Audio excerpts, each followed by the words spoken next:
La la la, live from the studio, folks. I'm Jimmy Selesky. Glad to be here with you on this edition of Today's News Tomorrow. Now, I'd like to take a look at something I ran across on Twitter, or as autistic people call it, X. I will admit, when I first saw this trending in my feed, I was deeply confused as to why Tyler Perry was clouding my timeline. But upon further inspection, I came to realize that this, in fact, was not Tyler Perry of Madea fame. No, this was the new White House Associate Communications Director, Tyler Cherry. In my defense, both of these men destroy their reputation by dressing up as women, so honest mistake. But let's take a look at Tyler Cherry because he's been all over the news this week. And to be honest, I get it, but I also don't get it. And I'll explain why. So I'm not going to play to the cheap seats here and start you off with the most egregious photos. Let's just take it slow and look at his, I'm guessing this is his most businessly picture. This is the one that's on his Forbes 30 Under 30 article. I believe he is 29 years old. So this is Tyler Cherry, your new White House Associate Communications Director for the Biden administration. Kind of looks like a young Weird Al Yankovic if he was dressed up as himself on Halloween. But I mean, whatever. You know, he's got like a curly mullet, kind of a mustache, glasses thing going, the hoop earrings. I like the shirt. I don't mind the shirt. After we go through these pictures, I think you'll agree that that might be one of his better shirts. These are some more pictures we can take a look at. This one is what is really blowing up. This is him on the left. God knows who that is on the right. It's like a hot alien. This is him and a hot alien. This is like if you went into outer space and got stranded on a Neptune, and this alien walked up to you and swore they were a chick and it wouldn't be gay. You'd be like, all right, man, I am 4,000 light years from home. Nobody's going to find out. I guess I will bang this hot alien.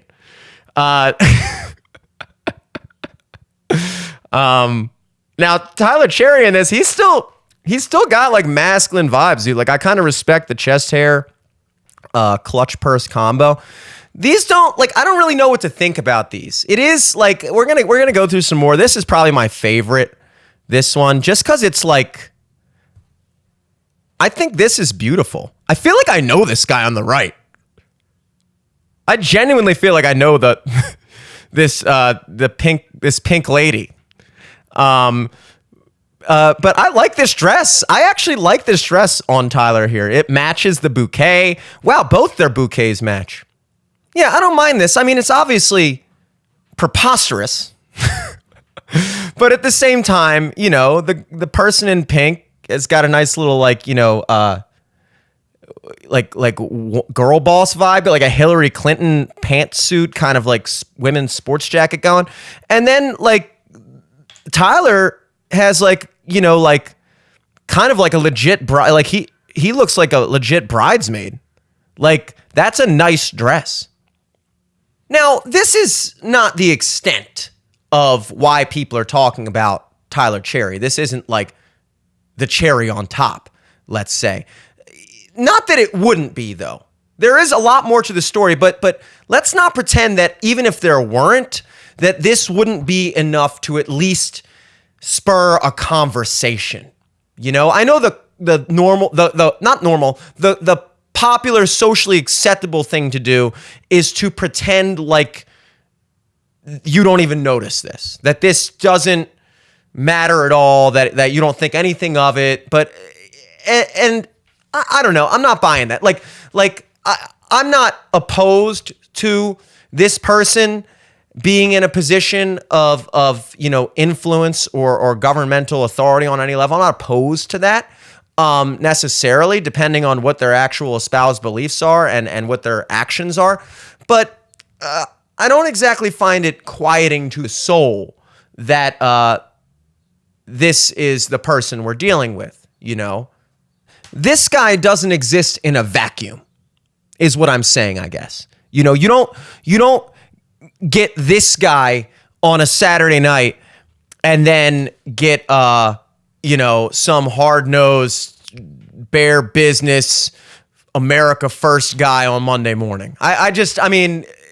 You might, but I'm not buying it. You know, so clearly what we all understand to be true is this guy also so happens to generally be this guy. And look, we'll read some of these tweets. A lot of them are from a while ago. And even this, I'm going to say, like, before we get into the tweets, even this, like, I'm not for conservatives, like, adopting the liberal progressive playbook. I think conservatives, and this is something we talked about on this show as well, conservatives have learned the effectiveness of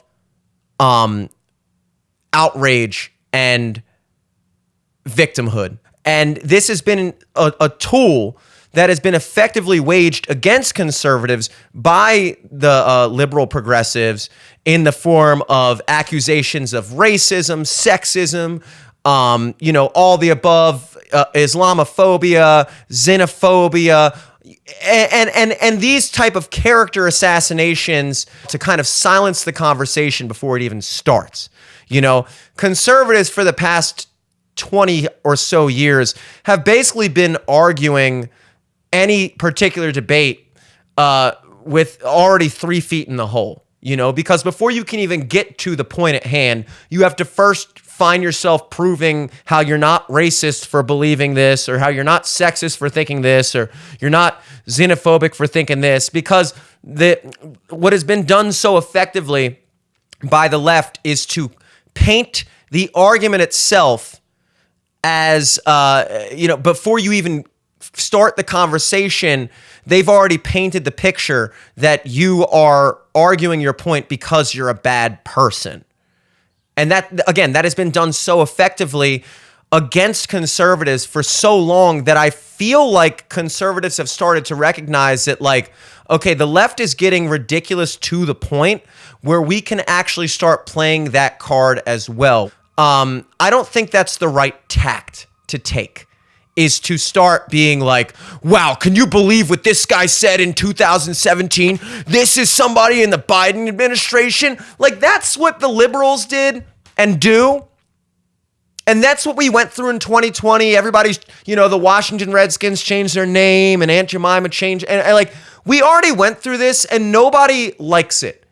The conservatives spent years complaining about it. And, we saw celebrities get canceled for tweets from 10 years ago. And like, I'm not into that. I'm not into it. I'm not into what this Tyler Cherry guy believes. I'm not into what he has to say. I'm not into the type of agenda that he clearly is going to focus on as a part of this administration. I'm not into any of that, but I'm also not into conservatives picking up the liberal playbook and starting to cry victim and this person's dangerous and make him lose his job and all that shit. I don't believe in that. I really don't. Anyway, with all that being said, these are some tweets that were unearthed. This is from May 10th, 2017. Tweeted from Earth. They're all tweeted from Earth. That's not bad.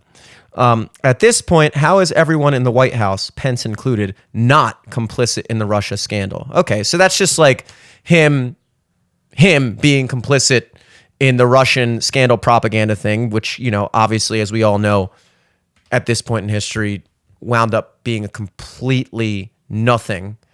We just dropped it. It just got dropped. For literally the entirety of Trump's presidency, all 4 years, the mainstream narrative, not like a conspiracy theory, not like a fringe radical conspiracy thing. It was like mainstream on CNN, on MSNBC, on your award shows, on your late night comedies, on everything. It was just, the New York Times, all of our most trusted institutions, and the Democratic Party mainstream platform was that Trump colluded with Putin and Russia on some level, and Putin, somehow rigged our election to install Trump as a puppet or whatever. And this was they talk about the conservatives questioning the free and fair and perfect election of 2020, where Biden got more votes than any other president in presidential history, obviously. But the fact that Trump questioned that, given all the objectively screwy things about that, all the way from the random mail-in ballot laws that completely overstepped state constitutions and literally just violated election code in several states, and those happen to be the game breakers. Just I could go on, and I have, and I won't right now because we're talking about something else. But just like that, Trump is currently sitting in legitimate court cases at this moment for questioning the election in Georgia, for challenging this, for inciting an insurrection on January 6th, and all this other stuff. And it's pitched as the worst thing in the world that anybody would ever suggest that an election wasn't completely free and fair, given all the things I just mentioned, plus just active, blatant media censorship of, Biden laptop, for instance, COVID propaganda, it was just it was so in your face on so many levels, from social levels to political levels to actual law levels. It was such an orchestrated rigging of that election, whether you believe in physical voter fraud or not. The physical voter fraud is just the icing on the cake. Icing on the cake that I happen to believe is on the cake. But even if you don't believe in that icing, to ignore the cake of obvious bias and skewing of public opinion via undemocratic means and coercion and corruption and coordination, that's undeniable. But still, again, the fact that Trump and his supporters ever questioned that or demonstrated against it have landed people in jail for decades. Trump is currently facing trial. He's already been convicted of some other thing that has nothing to do with anything, and that could potentially land him in jail come July. So, we see what happens when conservatives question the fairness of an election, the integrity of an election. But it was just mainstream Democrat platform that Trump was an illegitimate president for all 4 years of his presidency. Hillary Clinton said that for all 4 years of his presidency. They challenged the Electoral College itself. They asked the electors of states that Trump won to literally not cast votes in favor of what their state elected. Because again, you don't have to do that. Basically, when your state votes and sends its electors to the National Convention to officially cast the votes for the state for president, the electors can cast a vote for whatever they want. It is customary that the electors will cast their votes in congruence with what their state voted for, but technically they don't have to. And it was a major campaign after the 2016 election where celebrities and other politicians were all over TV and all these ad campaigns and all these things going vote your conscience, begging the electors to just, Texas went red for Trump. No, cast your vote for Democrats anyway. It's in your hands. This is your job to protect democracy. This is your opportunity to uphold democracy by literally going against the votes of your state. That was a mainstream popular Democratic platform in 2016. So we've seen how conservatives are treated for even questioning if something that was obviously a little shady in an election was a little shady. Yet Democrats, it was completely socially acceptable to accuse the duly elected president of the United States of being a Manchurian candidate for a foreign adversary and beg people in the system to go against the democratic votes of their people and also challenge the constitutional system by which we elect a president in the first place, being the Electoral College. That was all fine. And so when Tyler Cherry comes out and goes right along with that, unsurprisingly, again, this is just par for the course. Let's see. Hashtag fairness means asking folks their preferred gender pronouns before assuming. Check out what else hashtag fairness means at LGBT progress. Okay, whatever. So this guy who dresses in dresses and, is clearly what he is, believes in pronouns. That's good job. That tweet's from June 19th, 2014. Something tells me you don't have to dig back 10 years to find out if this guy's a big fan of pronouns. I think that one you could have left at home. Let's see. Thankful for Thanksgiving. Hashtag memories like last year when I ruined dinner by sparring with my uncle about systemic racism and police brutality. Okay. And then we have as well as for queer people of color and the intersectional role that race and sexuality play in police brutality, healthcare, etc. Okay. So that just, is that a sentence? I'm not even sure. As well as for queer people of color and the intersectional role that race and sexuality play in police brutality, healthcare, etc. That one kind of feels like he was playing with like a liberal Scrabble, where instead of letters, you just get words, buzzwords in liberal vernacular, like queer, people of color, intersectional, paradigm, discursive, just all those words that they use. And then he was like, okay, I have to construct a tweet. And then he just like dropped a bunch of them in a tweet. And, some, other person on Twitter is going to read that and be like, so true. So true that as well as for queer people of color and the intersectional role that race and sexuality play in police brutality, healthcare, etc. I don't even need a, what do they call that in a sentence? There's like the, what the hell are those called? Sentence structure. I don't even need a predicate. Just the subject is fine with me. I had to Google what predicate was. All right, so look, obviously this guy is a progressive, as I just said. This should come as no surprise. The tweets that you're seeing very adequately represent the person you're seeing. In fact, I was kind of expecting a little more.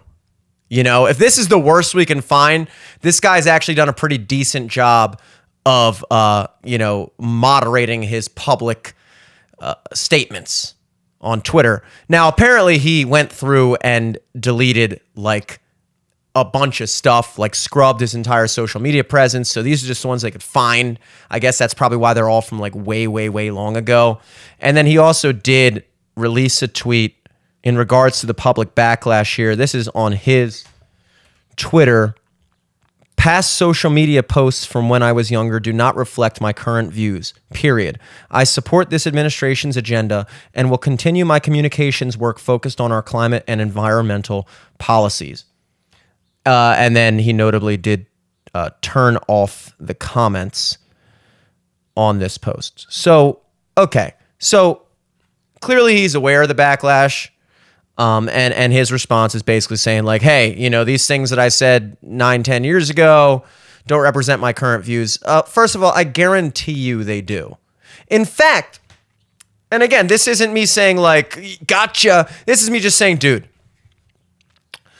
what I was reading about like police brutality and, pronouns and stuff like here's the biggest thing, pronouns. Like police brutality was a thing back in 2014 because, in my home city of Baltimore, the Freddie Gray thing happened here. And that was George Floyd before George Floyd. That was kind of one of the biggest catalysts in the whole movement of systemic racism in the 2010s was kind of kicked off by Freddie Gray and Trayvon Martin and that stuff back then was going on. And so him being vocal about police brutality during that time is obvious. But the pronouns thing, I don't really remember that being that big of a thing in 2014. I don't really think that was really popping off until 2015, 16, 17. I feel like the whole trans thing kind of peaked in like 2021 maybe, which I'll get into in a second. Actually, now that I'm on the subject, but like the fact that he was saying things like that at that time, that was like I graduated high school in 2010. I went to college for 1 year, would have been class of 2014. So the people that I went to college with would have graduated in 2014. They would have been seniors. And at that time, it was still not like a big thing. Like trans wasn't a big thing. It existed, especially in high school. We had the SGA, the Straight Gay Alliance, which was like basically what is the equivalent of what would have been like, I can't even imagine how many letters that club is now at my alma mater high school, Towson High School. I can't even imagine. It's probably like the LGBTQIAA. They probably don't put the plus. They probably just list every letter, even if the letter doesn't stand for anything, just in case it eventually does, and they don't want to be caught not having already been inclusive to it. Like just, but back when I was there, it was 2 letters association, Straight Gay Alliance. Boom. You know, and that was 2010, and probably like that for a couple years after.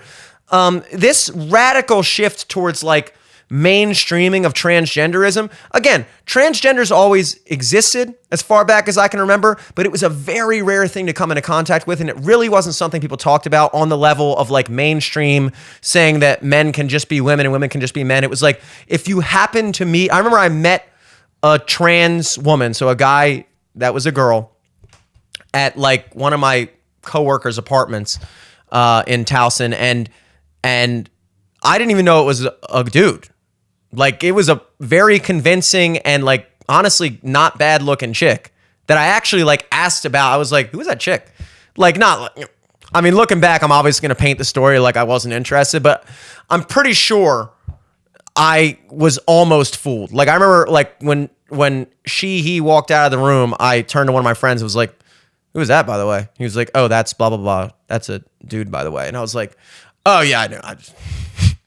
But like, so like that, so I guess what I'm saying is like back then they existed, but like it was like they were convincing, dude. Like only the best of the best, the cream of the crop. Kind of like how back in our parents' generation, only like the top students went to college for academics. Now it's like everybody goes to college, and college is a scam now, and bullshit, and degrees mean nothing, which is why you have to get like higher and higher levels of degrees just for it to matter. But that's the same with trans. Now anybody can be trans. Now you could be like Tyler Cherry, who's not trans, just somebody, but like, even if he were trans, he could wear a dress and still have his chest hair and beard and everything else, and just like I'm a chick, where it's like you don't even try to pass anymore. But back then it was like the trans people, like they were passing, they were tucking, they were shaving their legs, they were like skinny with the girl hips and stuff in the bra and everything, and it was like, okay, makeup, full makeup, obviously no beard, long hair, whatever. So that was like where it was back then. It was so like discreet that we knew it existed. It was very much on like the you know, the down low in society. It definitely was not mainstream. People still on a mainstream level would openly be like, yeah, you know, a man and a woman and blah, blah, blah, blah. And like they, them wasn't really a thing at all yet. So like that was that time period. And this guy was on the whole pronoun thing then. So for me to believe that he somehow got less radical about that whole thing after it peaked, there's no way that this guy was more radical about pronouns and that kind of stuff in 2014. This guy didn't get less on that train over the past 10 years. This guy is clearly he didn't get less on that train in the past 10 years. So again, not that I care, not that I'm surprised, but obviously it's complete bullshit to imagine that this dude is like, those are my old views. I doubt it, dude. I doubt it. You know, oh, here we go. There's some more tweets here. It's about my age, it looks like. This is another tweet from October 2014. Hey, I'm finished with my gender studies minor. Senior year is getting real. Okay, so so he's about a year younger than me. So he would have been like a senior in the fall of 2014 in college. So he was like class of 2015, like a year younger than me. Let's see. Police equals slave patrols. Voter ID equal poll taxes. NAACP bombing equals KKK bombings. Neither slavery nor Jim Crow were that long ago. We just evolved. APT time. I guess that means appropriate, not apartment. That's not how you abbreviate that, dude. Appropriate time to recall that the modern day police system is a direct evolution of slave patrols and lynch mobs. And then, okay, abolish ICE is another one in there. So again, I don't, like, as far as I'm concerned, like, yeah, of course you think that police are descended from slave patrols.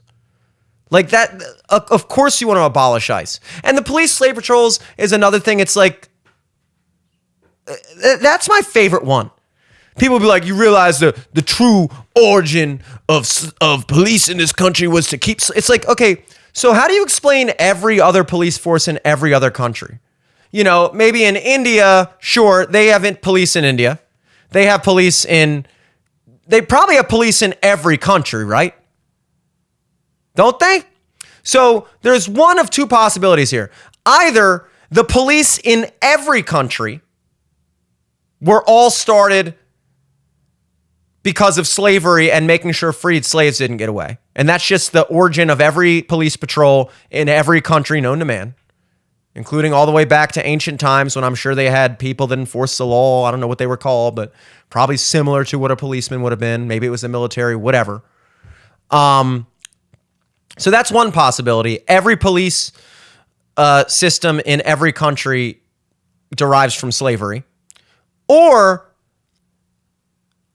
only America's police system derives from slavery. Every other police system in the world, in every other country, every African country, every Asian country, every South American, every other country, they came up with police for like what you would think they were for, which is to, you know, enforce the law and fight crime or whatever. But uniquely in America, we didn't give a fuck about that. And we were just like, wait, no, actually, I kind of just worried about these slaves getting away. So let's create the police. And conveniently, oh, look, every other country in the world has a police force too, so nobody will even notice that ours is literally just here for slavery.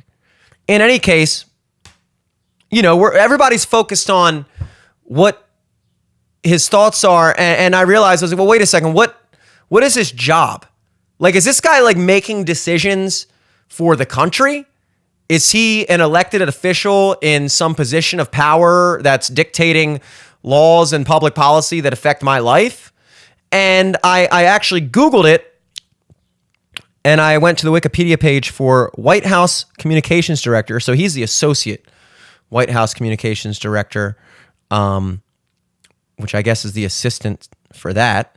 And it describes the job description as Weird Al Yankovic mustache and mullet, dresses androgynously, despises all American and Western values, and generally gay as shit.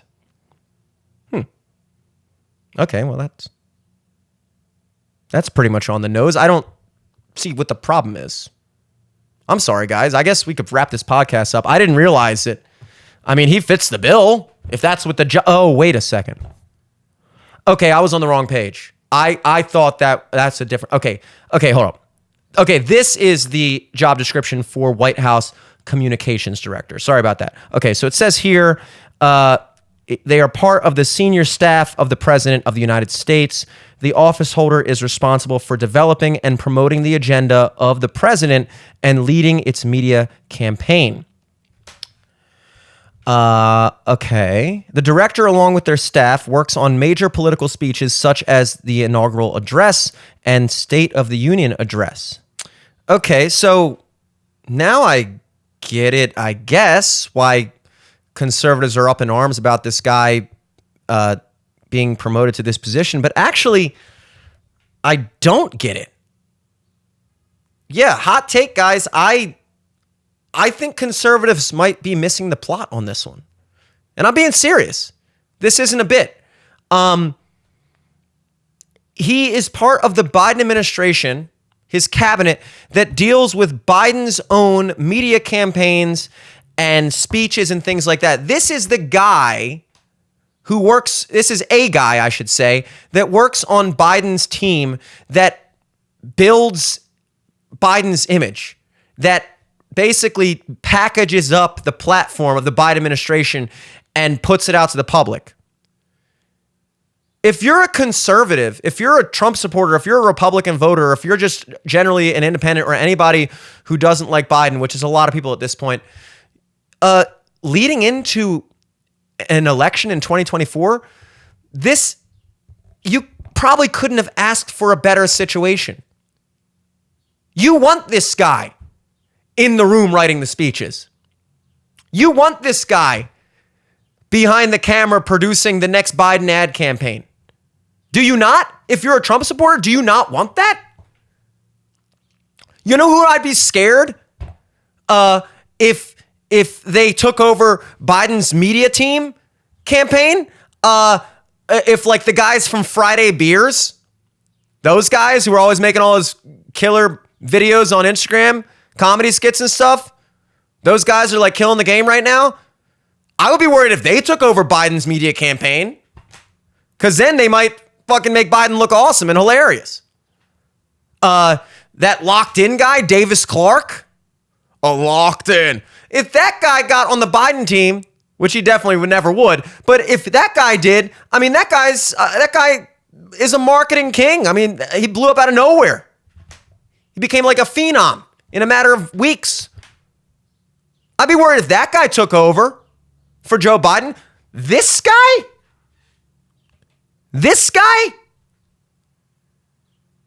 We're worried about this guy.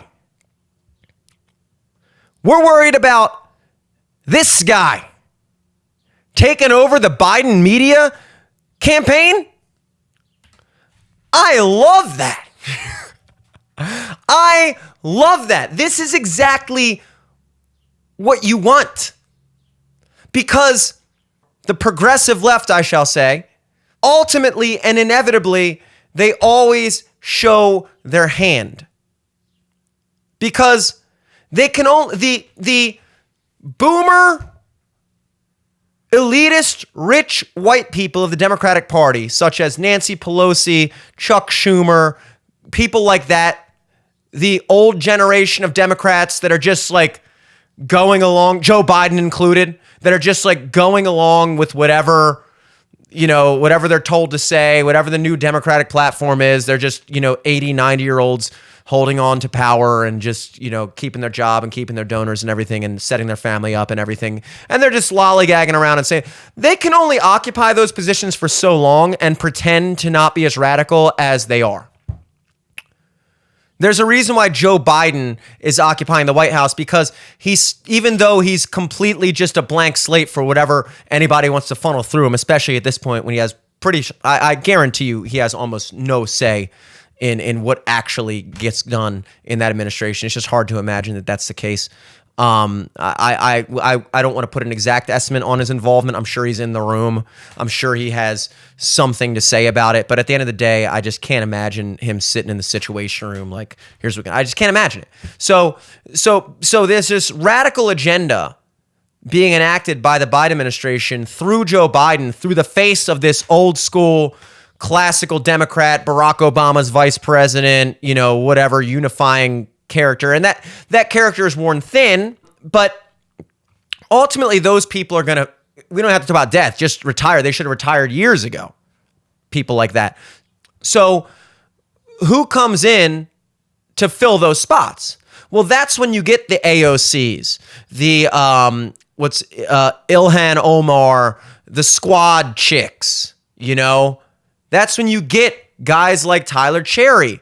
The value system of the progressives is such that no, it's not enough to just have certain beliefs. You have to have representatives of those beliefs. So when those positions open up, now you're actually seeing physical manifestations of the beliefs that this party is espousing. And that's how you end up with this guy. And that's how you end up with this chick. Rachel Levine, 4-star Navy admiral. That's how you end up with this general, that retired with his puppy play mask or whatever. I don't even know who this guy is. He was in a Shane Gillis bit. But you get what I'm saying. You get these kind of people that just kind of, not to sound mean, but it's hard to pretend that it's not ridiculous. when you actually have a grown man pretending to be a woman named Rachel in a Navy uniform in a position of high power. And you're thinking, like, this is a 4-star admiral. An admiral is the naval equivalent of a general. So this is basically like a 4-star general in the Navy. That doesn't get much higher than that. I think 5-star general. That's it. That's it. So this guy is 1 star less than the top rank you can be in the Navy, as far as I'm aware. And you're thinking, like, okay, we got conflicts going on in Ukraine and Russia and Israel and Palestine, Taiwan and China, Iran's getting involved. We got all this stuff going on. And this is someone who's in a position of, like, this is what Putin is looking at when he looks at our Navy. This is somebody that China is seeing, you know, a guy in a furry dog mask in our army. They see a guy in a dress at someone's wedding running the president of the United States media campaigns. Like, Americans deep down are having to contend with the reality that this is ridiculous, because it's easy to say you're cool with this ideology when it doesn't affect you. You know, everybody is fine, including myself. Like we were talking about the way we thought about trans people 10 years ago before it became like this big thing. Like, I never thought twice about calling somebody a she, even if they were a he, but they presented as a female. It didn't even occur to me. I probably didn't even notice that you were a dude. It probably took me a second to notice because you actually did a good job of passing as a chick. So congratulations. Yeah, you get the chick card for sure. And those people weren't trying to insist to you on one hand that you had to refer to them by some other pronoun that isn't normal to use in everyday conversation. Like, I got to refer to you as a they at all times. I get it. Like, people always be like, well, you use they all the time. Yeah, I do. But like, you're really making me consciously think about this. And you're basically like giving me homework every time I talk to you or about you to make sure that I'm changing my language just to fit into your, you know, identity. And that's tedious for anybody hanging out with you. It becomes exhausting. And I'm not interested in participating in your self-indulgence. I'm really not. And then even beyond that, when you try to teach our kids in schools and ram it down our throats in our shows and movies that, like, no, this is normal. Look, this is totally normal. Like, actually, I know everybody was cool with transgender people before this, but like, actually, it's not enough just to be like tolerant of it. No, you have to like actually embrace this ideology into your life. You have to tell your kids and be okay with us telling your kids that your sons also can be daughters and it means nothing different. And in fact, it's something they should all be thinking about at a young age, and pronouns and all this stuff. And it's like, at that point, people are like, okay, wait. I supported this up to the point that it affected me. Now my kids are coming home talking about stuff they're being taught in kindergarten about gender and this kind of thing. And teachers are withholding information about my children if they identify as this, and then, you know, aren't telling parents about what their kids are doing at school while simultaneously encouraging that behavior from their kids in school. So it's like a double-edged sword. Not only are they not being transparent about what your kids are doing, but they're openly and actively pushing your kids in that direction in many cases, and then not telling you about it. So it's one thing to listen to people like Nancy Pelosi and Chuck Schumer yammer on about, you know, progressive ideology, and listen to Joe Biden try to complete a sentence about liberal progressivism or whatever, and inclusivity and whatever. It's another thing when the next generation steps in to fill these roles, the next generation being an actual honest representation of this ideology. People like Tyler Cherry, people like AOC Ilhan Omar, the Navy Admiral woman guy, people like that actually embody this ideology, that people go, okay, oh, now I see what's going on. And like, yeah, actually, I'm not sure exactly how down I am with this. So this is a good thing. This is a good thing. You want this ideology to expose itself. And the beauty of this ideology is that it always does. Because this ideology, like a parasite, it is this ideology's job to constantly create and fester more division in the country, more feelings of marginalization and victimhood among ever-increasing sections of society. And ultimately, that's going to lead to the representatives of this ideology occupying the positions of power, because we need to see more people like us in there. And yeah, sure, we can have this old white man in a position of power saying what we believe, but that's just lip service until we get a real person in there that is like this. And then congratulations, you're doing it. And now people are seeing behind the curtain, and we don't like what we see. So I'm glad Tyler Cherry was hired. Congratulations, Tyler Cherry, the new Associate White House Communications Director. I'm not here to try to get you canceled. I'm not here to try to, make people think badly about you. I'm here to just say, hey, look at this guy, right? And I'll leave it at that. Till next time, folks. I'm Jimmy Selesky. This has been another installment of Live from the Studio. New content on the channel every Monday through Friday at 5 p.m. Eastern. Leave us a like, leave us a subscription, leave us a comment. TTYL. Peace.